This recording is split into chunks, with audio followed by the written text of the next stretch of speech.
Ekuador krimi komandohet nga burgjet.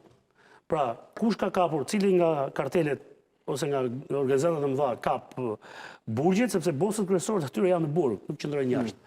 Dhe aty supozohet që janë më të sigurt, por ne kur ka përplasje në Ekuador, ti dëgjon që duhen 3 ditë, 4 ditë që të rimeret burgu, pastaj ka një numër të lartë të vrarësh, në një rast pati deri 300 të vrarë, sepse edhe brenda burgat janë të armatosur.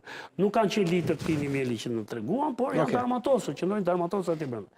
Kështu që Dritan Gjika është ky personazh, ka krijuar atje një rrjet shumë të madh, dhe duke krijuar një rrjet shumë të madh, ai kishte kollaj që të gjente të çarat e sistemit dhe ku agjencitë e zbatimit ligjit atje korruptoheshin, dhe se si ai të mos prekej nga operacionet që kryeshin nga autoritetet ekuadoriane. Pra Ekuadori nuk është një vend prodhues, është vend tranziti, por porti i Guayaquilit u kthy në portin kryesor për gjithë planetin sasia që dilte aty. Pra që vinte nga Kolumbia, nga Bolivia, nga Peruja, dhe nëpërmjet atij porti, sepse rezultoi që ai ishte në fakt në Guayaquil kur më shkuar edhe unë mendoja që ishte një port, janë 4 porte. 4 porte. 4 porte dhe është një qytet diku te 4 milion banor, shumë i shtrirë, është një delte madhe dhe është krejt ndryshe nga Quito, nga kryeqyteti, dhe Ekuadori, Guayaquili u kthye në në bazën operacionale të narkotrafikut global. Ati gje dhe kartelet meksikane, dhe kartelet kolumbiane, dhe ekuatorianët, gje dhe DEA dhe antimafian, i kishe gjithë aty brenda. Dhe kryesisht shqiptarët aty përfshishin atë që quaj karteli ballkanik. Por në Ekuador nuk është autoritetet e kishin shumë të qartë që ne në Ballkan nuk është se shkojmë shumë mirë me njëri tjetrin. Po, nuk mund të jemi fiks. Dhe nuk ka një kartel. Edhe serbët dhe shqiptarët një kartel. Edhe pse ka pasur raste. Dritan Gjika u largua nga Ekuadori, u arrestua në Emiratet e Bashkuara, qëndron ende për llogaritë e Ekuadorit. Është ende në qeli? Unë e di që është liruar, qëndron në Dubai, ka qenë me disa nga ato personazhe që janë përmendur ditët e fundit, ka qëndruar atje. Me këta dosjes tjetër? Po se ky ka qenë të gjitha dosjet, ky ka qenë ndërkryesorët atje, se thash kishte kontakte. Pra, ky është njeriu që mund të gjente lidhjet, mund të orientonte, mund të ta niste vetë ngarkesën. Pra, prandaj sasia e sekuestruar sot që deklarohet nga Spaku është kaq e madhe. Aty flitet edhe për tonelada. A është ky 5 tonë që është dukur në Shqipëri apo jo? Nuk është. Jo. Nuk ka lidhje me. Nuk ka lidhje, okay. Nuk ka lidhje. Tani, sepse thash ky është në Dubai, është përmendur emri tjetër që përmendet Denis Matosh, është Eli Dizari. Okay. Që po ashtu qëndron në sa diun prej gati 2 vitesh është i ndaluar në Emiratet e Bashkuara, nuk e di, mos gaboj për 1 ose 2 muaj aty i mbaron ndalimi atje dhe nuk e di se si do të operohet, nëse ai do të kthehet në Shqipëri, ku ndaj tij ka urdhër arresti. Pra, nëse do të deportohet dhe do të sillet në Shqipëri. Pra, termi që përdoret, po deportimi jo. Apo do ta marri, sepse janë disa shtete që kërkojnë, është Belgjika, është Italia. Emër tjetër?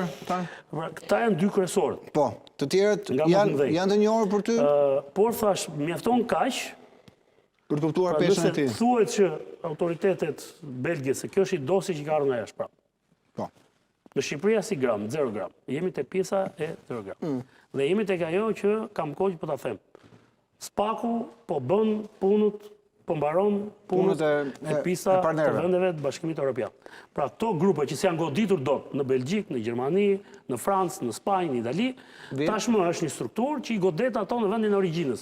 Dhe i godet kryesisht me materiale që vijnë nga vendi i Bashkimit Evropian. Po ta shikosh periudha që është pjesë e këtij hetimi, është pjesa e Skype. Korrik 2019, mars 2021. Imagjinon që ka bërë mbrapa? Pra vetëm në këtë periudhë janë 50 tonë? Vetëm në këtë që është interceptuar, pra llogaritë në çfarë niveli kanë qenë. Dhe ku kanë folur në ato kohë këtë gjë kisha parasysh. Pra duke i njohur këta nga afër se kush janë. Dhe çfarë përfaqëson. Pra, në fillim Dritan Gjika ka shkuar atje për të hapur një kompani e cila do të merri kryesisht me sjelljen në Shqipëri apo në Ballkan të sasive të frutave egzotike, banane dhe fruta tjera. Kështu e ka nisur në fillim, ka pasur një ortakun e vet, dhe pastaj situata ka ndryshuar. Ai ka kaluar në një nivel tjetër dhe jemi në të situatën tashmë që Spaku ka bërë këtë pjesën tjetër, identifikimin e pasurive të tyre në territorin e Republikës Shqipërisë, bllokimin e tyre dhe tashmë fillimin e një procesi edhe në gjykat për të provuar ata se nga burojnë këto të ardhur. Sigurisht një pjesë e mirë atyre të ardhurve janë investuar në ekonominë shqiptare, kryesisht në industrinë e ndërtimit dhe të turizmit, që ne kemi thënë vazhdimisht, por thash janë narkotrafikantë të një niveli jashtëzakonisht të lartë, më ka lidhje Shqipëria shumë e vogël për të përballuar investimet e tyre. Ata kanë investime në disa vende të botës dhe në disa kontinente, jo vetëm në Shqipëri.